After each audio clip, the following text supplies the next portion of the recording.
সবসময় বাসের কভার করেছি মূলত ঢাকা থেকে, তবে এইবারই সর্বপ্রথম বাসের কভার করা হচ্ছে বগুড়া পার হয়ে নওগাঁতে। আর এই মুহূর্তে আমার সামনে রয়েছে শাহ সুলতান পরিবহনের মার্সিডিজ বেঞ্জের ইকোনমি ক্লাস এসি বাস। তাদের বর্তমানে 6 unit Mercedes Benz economy class AC bus রয়েছে, আর 2 ইউনিট হাইগার বাসের পাশাপাশি 18 ইউনিটের মতো নন এসি বাস রয়েছে। হাইগার বাসটাতে আমি আজকে ট্রাভেল করেছি নন এসিতে, আর ইকোনমি ক্লাস এসি বাসটা এই যে আমার সামনে। চলেন আগে একটু বাসের ভেতরের দিকটা দেখে, কারণ বেশ ভালো যাত্রী উঠছে। তবে যতটুকু জানি যে এখন পর্যন্ত নওগাঁতে তাদের এই বাসগুলো বেশ সুনামের সাথে বেশ ভালো যাত্রী সেবা দিচ্ছে।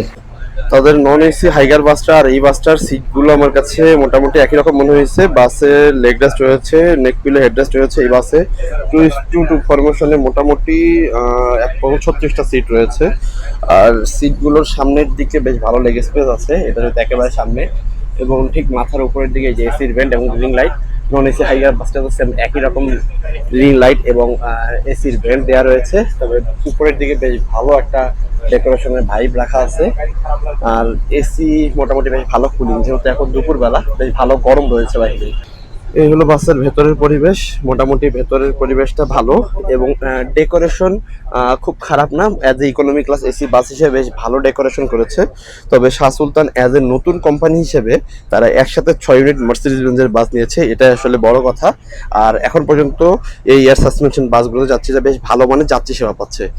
আর যেহেতু যাত্রী সেবা ভালো পাচ্ছে, সো এই টাইপের বাসগুলো বা এই টাইপের কোম্পানিগুলো অনেকদিন পর্যন্ত লাস্টিং করতে পারে এবং যাত্রীদের ভালো মানের যাত্রী সেবা দেয়। এবার চলেন বাসের বাহিরের সাইডটা একটু আপনাদের ঘুরিয়ে দেখাই। হলো বাসের আউটার বডি। যদিও এই বাসের একটা রিলস আমি পোস্ট করেছিলাম যখন এই বাসগুলো আসলে রাস্তায় নামেনি তখনই। তো রাস্তায় নামার আগে যেহেতু বাসের রিলস পোস্ট করেছিলাম, এখন বাসগুলো রাস্তায় চলাচল করছে এবং রানিং রয়েছে। তাদের 6 ইউনিট বাসের মধ্যে আমার জানা মতে 5 ইউনিট বাস এখন চলাচল করছে। একটা রিলস আমি এর আগে পোস্ট করেছিলাম যেটা একটা ট্রাক মেরে দিয়েছিল, তো যার কারণে 5 ইউনিট বাসের মধ্যে আমি আজ যাত্রাপথে 5 ইউনিট বাসে পেয়েছি। মোটামুটি 3 ইউনিট পেয়েছিলে ঢাকা বগুড়া মহাসড়কে, 1 ইউনিট ঢাকাতে, আর 1 ইউনিট বাস আমি এখানে পেয়েছি। ওভারঅল এই বাসের ইকোনমি ক্লাস এসি বাস হিসেবে বাস আউটলুক বেশ ভালো, এবং বাসের যে লুক ভাইবটা হচ্ছে ফরেন কোনো কান্ট্রি থেকে বাসগুলো এসেছে এইরকম একটা ভাইব রাখা আছে বাসের ভেতরের দিকে বা বাহিরের দিকে।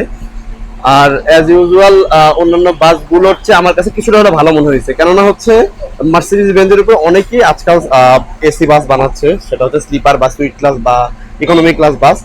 তবে আমার কাছে মোটামুটি বেশ ভালো লেগেছে শাহ সুলতানের এই বাসগুলো। এরপরে আমি বলবো আসলে এসআর এর যে বাসগুলো রয়েছে সেই বাসগুলো। তবে এছাড়া ব্লু লাইনেরও কিন্তু মার্সিডিজ বেঞ্জের বাস রয়েছে, যেই বাসের আউটলুক আমার কাছে খুব একটা পছন্দ হয়নি।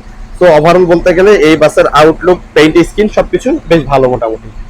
তবে শাহ সুলতানের যে জিনিসটা আমার কাছে বেশ ভালো লেগেছে সেটা হলো, আমি শুনেছি যে তারা নাকি অনেক পুরনো অপারেটর বগুড়া রুটের। তাদের এতদিন পরে কামব্যাকটা সত্যি দুর্দান্ত, কেননা একসাথে মার্সিডিজ বেঞ্জের 6 unit economy class AC bus এবং হাইগার ফ্রন্ট ইঞ্জিনের নন এসি 2 ইউনিট বাস, এই টোটাল 8 ইউনিট বাসে কিন্তু তাদের পরিচিতি বেশ অনেকটা বাড়িয়ে তুলেছে। এছাড়াও বেশ কিছু হিনেকে 1G সিরিজের বাস, 2 ইউনিট টাটা এবং অশোক ল্যান্ডের economy class non AC bus দিয়ে তারা বর্তমানে মহাখালী থেকে বগুড়া হয়ে নওগাঁ এই রুটটাতে যাত্রী সেবা দিচ্ছে।